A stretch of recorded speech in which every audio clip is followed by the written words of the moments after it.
People often tell me that I'm brave.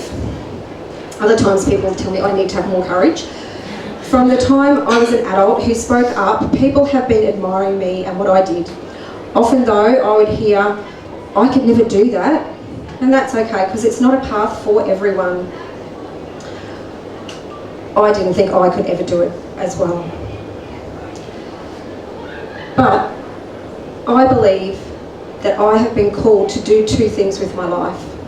One of them is to be a face for sexual abuse survival, and the second was to awaken spiritually. In the aftermath of trauma, there comes a choice. The choice to self-destruct or the choice to heal. And I was on that self-destruct path for a very long time. But the universe saw fit to bring me amazing people, including the most amazing, patient, loving, supportive, and dashingly handsome man that I know, my husband Scott, who refused to stand by and let me self-destruct, and he helped me to help myself.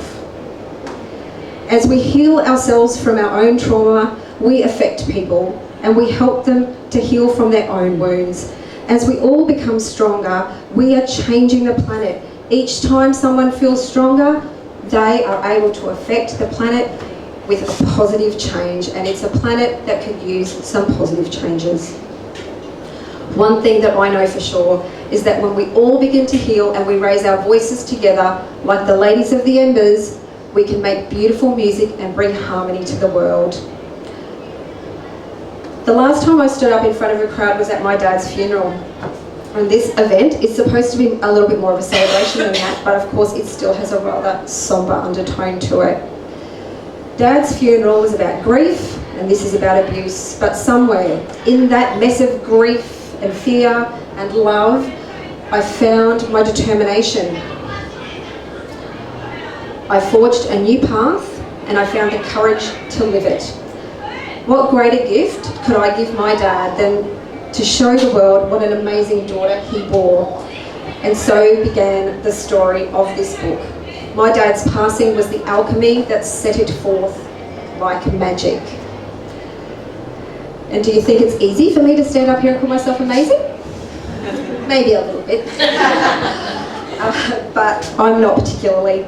I'm just me, and I'm believing the things that I've learned, and I'm letting them shine. You know, that old being the change line that we hear all the time.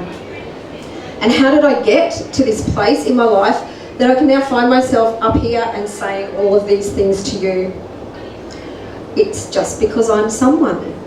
I'm someone who was sexually abused from the age of 3 to the age of 9.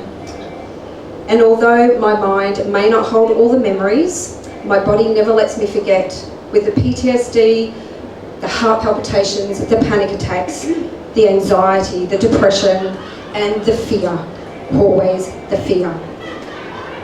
But along with those things, I'm also someone who's fortunate enough to have received an absolute blessing in that form of that spiritual awakening that I had.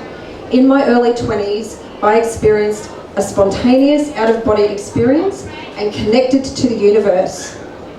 In that moment, I remembered myself as a spiritual being, and I remembered who I was as that being, and I remembered who we are as human beings.